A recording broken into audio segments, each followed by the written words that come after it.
6 ans après une apocalypse zombie qui avait anéanti la majeure partie de l'humanité, 2 enfants, un frère et une sœur, avaient survécu dans leur villa isolée jusqu'au jour où un pick-up s'est arrêté devant la maison. Jim, le frère aîné, les a accueillis à la porte, son pistolet joué à la main. L'homme s'est immédiatement enquis de ses parents, mais comme Jim refusait de répondre, l'inconnu a fumé d'un air entendu et a répondu « à la prochaine ». Cette nuit-là, Jim s'est assuré que toutes les portes et fenêtres étaient bien fermées. Quelques zombies rôdaient dans l'obscurité, attendant l'occasion d'attaquer. Mais à l'aube, la villa était restée intacte. Lorsque Jim a vérifié son arme, il est devenu évident que son soi-disant pistolet jouet n'avait rien d'ordinaire.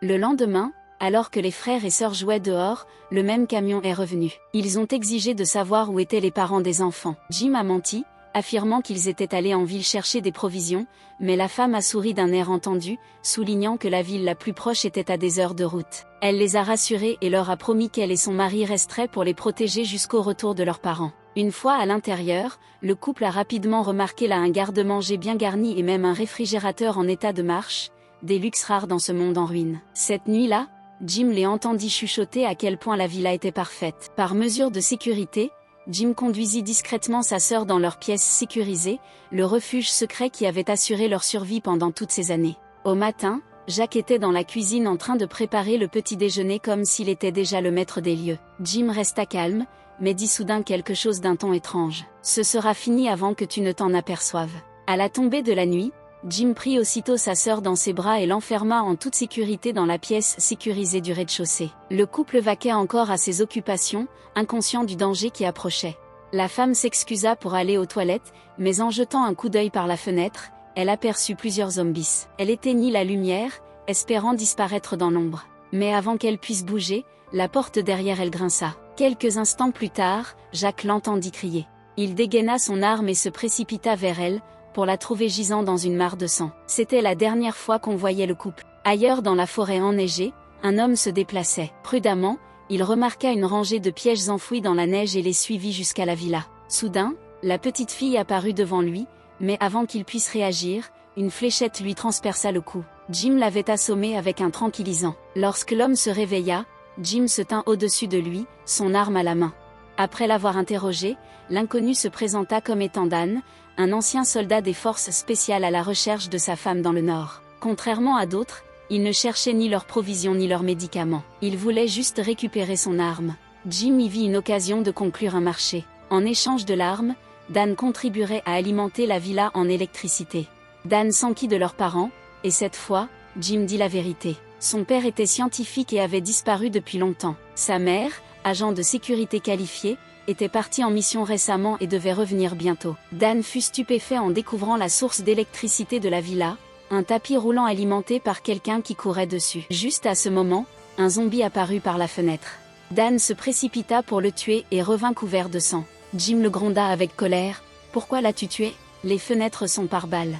Aucun zombie ne peut entrer. » Malgré les paroles dures, Dan monta lui-même sur le tapis roulant et courut jusqu'à l'épuisement avant d'aller prendre une douche. Plus tard, alors qu'il explorait la villa, une pièce cachée dans un coin attira son attention. Mais alors qu'il s'apprêtait à enquêter, Jim l'arrêta brusquement. Après avoir passé une journée entière ensemble, le frère et la sœur semblaient convaincus que Dan ne représentait aucune menace. Cette nuit-là, ils ne se cachèrent pas dans la pièce sécurisée, mais étrangement, Jim se menotta avant d'aller se coucher. Le lendemain, Dan força la pièce verrouillée à laquelle il n'avait pas été autorisé plus tôt et ne trouva qu'une couverture au sol et des murs couverts de profondes griffures. C'était une cellule, un lieu où les zombies s'étaient retenus captifs. Cette découverte ne fit qu'accroître ses soupçons sur la véritable histoire des enfants. Soudain, le rugissement d'un moteur brisa le silence à l'extérieur de la villa. Un groupe de survivants armés était arrivé et avait encerclé la maison, armes au poing, scrutant chaque ombre. La situation empira instantanément. Alors que la sœur de Jim jouait dehors, il l'avait capturée. Mais juste à ce moment-là, des coups de feu ont retenti dans l'ombre et 2 pillards ont été abattus instantanément. Dan saisit l'occasion, chargea et libéra la petite fille. Celle qui avait tiré ces coups de feu salvateurs n'était autre que la mère de Jim, Mélanie. Mais au milieu du chaos, l'un des survivants fit feu et les balles s'écrasèrent dans la poitrine de Dan, le laissant inconscient.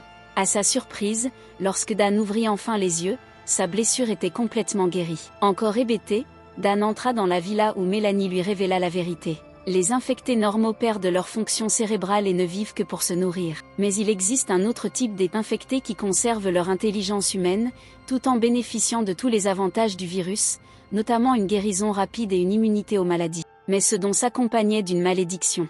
Une blessure grave où le temps lui-même finirait par les plonger dans une frénésie sauvage où ils deviendraient indiscernables de zombies ordinaires. Dan comprit qu'il était l'un d'eux et Mélanie le confirma, sinon il n'aurait jamais survécu à un coup de feu. Mélanie avoua également que son fils Jim était un infecté spécial, tout comme lui. La nuit où ce couple a été tué, c'est Jim qui avait perdu le contrôle lors d'une de ses crises de folie. Il se menotte toujours avant de se coucher pour s'assurer que sa sœur ne soit jamais blessée lorsque la folie le rattrapera. Plus tard, au cours d'une conversation à voix basse, Mélanie révéla le reste de la tragédie familiale. Jim et sa sœur étaient tous deux nés avec des malformations cardiaques congénitales. Leur père, brillant biologiste, avait été le premier à découvrir l'existence du virus zombie. Comprenant que son fils ne vivrait pas plus de 3 ans, il injecta le virus zombie à Jim, le transformant en un infecté spécial. Mais lorsque Jim entra dans sa crise de folie pour la toute première fois, il mordit son père. Contrairement à Jim, l'homme n'était pas immunisé et se transforma peu à peu en un zombie sans cervelle, forçant Mélanie à tuer son propre mari. Fil des jours, Mélanie et ses enfants s'appuyèrent de plus en plus sur Dan, lui faisant confiance, s'appuyant sur lui, le considérant même comme un membre de leur famille. Un jour, sans prévenir, la crise de folie de Jim allait éclater. Il se précipita dans la pièce secrète, verrouilla la porte et, en quelques secondes, des cris terrifiants et des coups de poing frénétiques résonnèrent à l'intérieur. Mélanie se tenait dehors, le cœur brisé à chaque mouvement. Elle pleurait, mais tout ce qu'elle pouvait faire était d'attendre que l'orage passe. Dan intervint discrètement, insistant pour prendre la garde à sa place. Les jours passèrent dans cette douloureuse routine jusqu'à ce que la tragédie frappe à nouveau. Alors qu'elle jouait près des pièges extérieurs, la sœur de Jim s'effondra soudainement. Son problème cardiaque était réapparu. N'ayant pas accès à la médecine de pointe, Dan suggéra de la transformer en une personne infectée spéciale comme Jim en lui injectant le virus. Mais Mélanie refusa catégoriquement. Elle ne prendrait pas ce risque avec sa fille. Finalement, ils choisirent de laisser la petite fille s'éteindre paisiblement. Lorsque Jim sortit de sa frénésie et apprit la vérité, le chagrin submergea la famille. Ensemble, ils se rassemblèrent autour de son corps sans vie et lui dirent un dernier adieu. Finalement, le moment fut venu pour Dan de partir. Bien que Mélanie et Jim le supplièrent de rester, il resta ferme, affirmant qu'il devait continuer à chercher sa femme. Maintenant, la fille étant partie et Dan parti, la villa semblait plus vide et plus froide que jamais. Cette même nuit, un groupe d'hommes armés arriva à la villa. Leur chef était un homme qui cherchait désespérément sa fille, qui avait s'étant enfui avec un jeune homme. Il avait emmené ces hommes dans les bois pour la retrouver. Ils avaient retrouvé la voiture abandonnée du jeune homme au cœur de la forêt, et le seul refuge à proximité était la villa de Mélanie. Pendant ce temps, Dan dormait dans la neige lorsqu'il fut réveillé en sursaut par des pas lourds. Il aperçut des traces de pneus fraîches dans la neige menant droit vers la maison de Mélanie et courut à leur poursuite. De loin, il vit la villa encerclée et occupée par des hommes armés. À l'intérieur, le chef accusait Mélanie de cacher quelque chose au sujet de sa fille disparue, brandissant un objet lui appartenant. À cet instant, Dan entra silencieusement et trouva Jim caché dans la cuisine. Après avoir évalué le nombre des ennemis, il prépara ses armes.